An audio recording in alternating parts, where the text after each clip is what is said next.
প্রিয় হিয়াকু বাজার, কাঁঠাল আর কাঁঠাল, কাঁঠালে ভর্তি হিয়াকু বাজার। কিন্তু এখন কাঁঠাল একদমই সস্তা, এত পরিমাণ সস্তা যা পার পিস 10 টাকা 20 টাকা করে বিক্রি হইতেছে কাঁঠাল হিয়াকু বাজারে।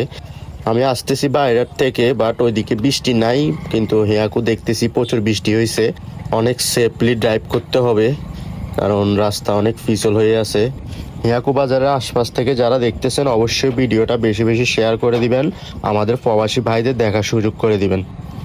কি একটা অবস্থা দেখছেন, হিয়াকু বাজারে প্রচুর রাস্তা ভিজা দেখলাম, এদিকে পুরা শুকনা, এদিকে মনে হয় বৃষ্টি হয় নাই, এমন একটা অবস্থা।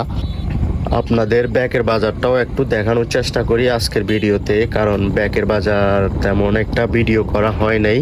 আর এখানে স্থানীয় যারা আছেন অবশ্যই ভিডিওটা শেয়ার করে দিবেন, সবাইকে দেখার সুযোগ করে দিবেন। সামনের জায়গাটা প্রচুর খারাপ, এই জায়গাটা নিয়ে আমি একটা ভিডিও দিছিলাম, গতটা ভরাট করছিল, বাট এখন আবার গর্ত হয়ে গেছে।